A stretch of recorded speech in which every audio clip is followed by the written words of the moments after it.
روہرواں general secretary Haji Ali محمد ساگر صاحب سے گزارش کرتا ہوں وہ تشریف لائیں اور آپ کے سامنے سب گزارشات. اعوذ باللہ من الشیطان الرجیم بسم اللہ الرحمن الرحیم نحمدہ و نصلی علی رسول الکریم اما بعد. قائد محترم جناب عمر عبداللہ صاحب، آج کے میزبان جناب خالد نجیب سہروردی صاحب، ہمارے زونل پریزیڈنٹ جناب سجاد احمد کشنو صاحب، ہمارے صوبائی صدر جموں جناب رتن لال گپتا صاحب، یوتھ کے پریزیڈنٹ پروانس جان صاحب، پولیٹیکل سیکرٹری عمر عبداللہ صاحب کے جناب تنویر صادق صاحب اور چمن لال ڈاکٹر چمن لال جی، ظفر صاحب ڈسٹرکٹ پریزیڈنٹ، باقی یہاں بیٹھے ہوئے عہدیداران، نوجوانوں، بزرگوں، ماجو بہنوں کو سائن میان طرف السلام علیکم. سلام چھنا جواب جانی دولت السلام علیکم. تب وجو تقریر سیاسی تقریر پوری سہروردی صاحب تھی. میں زیادہ نہیں کہوں گا کیونکہ آپ عمر عبداللہ صاحب کو دیکھنے آئے ہیں، اس کو سننے آئے ہیں. ہم نے حال ہی تنظیم کے ممبرشپ کی اور پھر الیکشن کیے. الیکشن ہر جگہ ہوئے، ایک بہت بڑی سیاسی سرگرمیاں ہوئی تمام ریاست میں. ہم نے عمر صاحب کے ہدایت کے تحت، ڈاکٹر صاحب کے ہدایت کے تحت 3-4 نئے زون بنائے جموں میں، کیونکہ کافی عرصے سے شکایت تھی کہ یہاں لوگوں کے مشکلات ہیں، ہم نہیں پہنچ سکتے ہیں وقت میں جموں میں. ہمارا کوئی یہاں ہونا چاہیے جو اس چیز کو ایڈریس کرے اور ہماری شکایتوں کا ازالہ کرے. اس لیے ہم نے یہاں چناب زون کا تشکیل دے دیا، جس کے سربراہ ہیں جناب سجاد احمد کشنو صاحب. اور جس طرح ہم نے راجوری پونچھ زون دیا قرار، جس میں جاوید رانا صاحب، جناب رام پال جی جو جموں، سانبا اور کٹوا زون کے پریزیڈنٹ ہے، جناب عبدالغنی ملک صاحب جو کٹوا، جو ادھمپور اور ریاسی کے پریزیڈنٹ ہے، زون پریزیڈنٹ ہے. ہمارے سہروردی صاحب سینئر وائس پریزیڈنٹ صوبہ ہے. تو ایک تنظیمی ڈھانچہ ہم نے تشکیل دیا جسے تنظیمی طور سرگرمیاں کی جا سکتی ہیں، لوگوں کی باتوں کو سنا جا سکتا ہے، لوگوں کے مشکلات کا ازالہ کیا جا سکتا ہے. نیشنل کانفرنس آپ کے لیے کوئی نئی تنظیم نہیں ہے. 91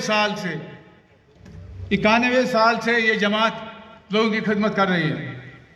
اس کے بابائی قوم، اس کے بانی جناب شیر کشمیر شیخ محمد عبداللہ نے جو قوم کے لیے کام کیا وہ اظہر من شمس ہے. وہ کسی سے چھپا نہیں ہے، وہ ڈکا نہیں ہے، ہر کوئی جانتا ہے. اس نے اپنے پسماندہ، غریب، مزدور لوگوں کے لیے کیا کیا، جگہ جگہ پہنچا. سپر میں جب کوئی گاڑیاں نہیں تھی، کاریں نہیں تھی، گھوڑے پہ یہاں آئے ڈوڈا میں. اس وقت ڈوڈا ڈسٹرکٹ سارا ہوتا تھا. لوگوں سے ملے، ان سے بات کی اور ان مسائل کو اجاگر کیا. جب سری نگر میں ورکنگ کمیٹی کی میٹنگ کی، سہروردی صاحب جو ہے ہمارے فخر ہیں نیشنل کانفرنس کے لیے، جس نے کافی عزتیں برداشت کی، جس نے کافی جیل برداشت کیا. مست فریدی صاحب، بدروائی صاحب، بشیر احمد کشنو صاحب، ایسے بہت جیالے ہیں جنہوں نے اپنے خون سے، اپنی محنت سے اس جماعت کو مضبوط کیا. آج ہم آپ سے گزارش کرتے ہیں، آج کشمیر میں جو لوگ ہمارے مخالف تھے وہ بھی کہہ رہے ہیں کہ نیشنل کانفرنس بغیر کوئی نہیں بچا سکتا ہے، اس سچویشن سے کوئی نہیں نکال سکتا ہے، صرف نیشنل کانفرنس نکال سکتی ہے. آج عمر عبداللہ صاحب پر نظریں ہیں لوگوں کے، ہمارے مخالفوں کی نظریں ہیں. ایک عجیب بات میں سناؤں گا آپ کو. جو کوئی کسی جماعت سے نکلا، ہماری جماعت سے بھی 2-3 آدمی نکلے، لیکن نکلتے وقت بیان دیتے ہیں کہ عمر عبداللہ سے ہمیں کوئی گلا نہیں. یہ تھارو جنٹل مین، یہ بہترین لیڈر ہے اور اس کی ہم سراہنا کرتے ہیں. ایک نان کنٹروورشل لیڈر ہے جس کی ہر کوئی عزت کرتا ہے. ہمیں فخر ہے کہ اس کی قیادت میں جموں کشمیر آگے جائے گی. جو پولیٹیکل ایجنڈا ہے نیشنل کانفرنس کا، اس پہ کام کرے گی. اس وقت جموں کشمیر میں لوگ پریشان ہیں، حیران ہیں، سہمے ہوئے ہیں، پتہ نہیں کیا ہو رہا ہے. جموں کشمیر ایک ملک تھا 27 اکتوبر تک، 1947 تک ملک تھا. اس کو وہ سٹیٹ بنی 1947 سے جب ہمارا الحاق ہوا، آج اس کو یونین ٹیریٹری بنایا گیا. یہ سنتے ہوئے نہیں دیکھا ہندوستان کی ہسٹری میں بھی شاید ایسی کوئی مثال نہیں ہے کہ یونین کی ایک اسٹیٹ کو یونین ٹیریٹری بنایا گیا. یہ چیزیں ہمیں دیکھنی ہے، اس کے لیے ہمارے پاس قیادت ہے.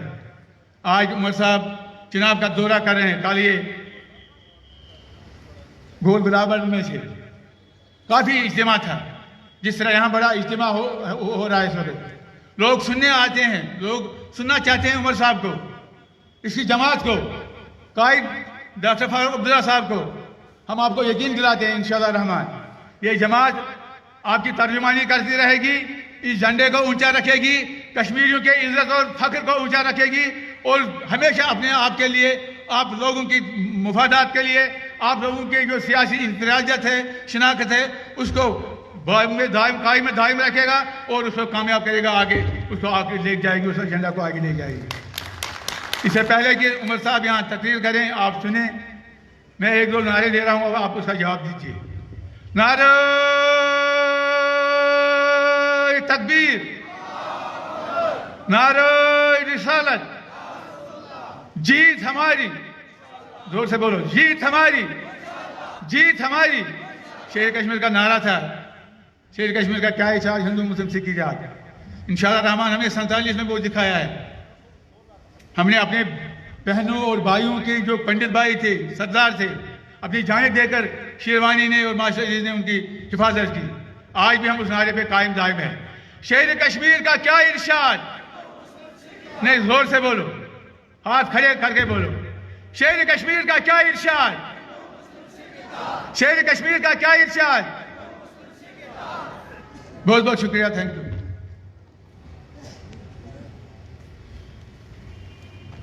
نار زدن بہ بوزوا بنیاد نیشنل کانفرنس پیمز ڈوڈ پہ یتی پہ گمت کشتواڑ تہ بدرواہ تہ رامبن تہ بانال تہ، مگر بہ گوس متفق لہذا گوس بہ جذباتی یہ ون دم نار تو مے گھ آواز گھ پور کت تامت گھن دل تامت گھ گھن.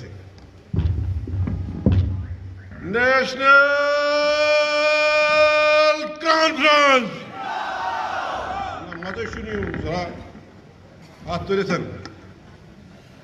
انشاءاللہ تہذ مایوسی گژھِ دور جلد انشاءاللہ. نیشنل کانفرنس، نیشنل کانفرنس، جناب عمر عبداللہ صاحب، جناب عمر عبداللہ صاحب، جناب ڈاکٹر فاروق عبداللہ صاحب. شکریہ، جزاک اللہ.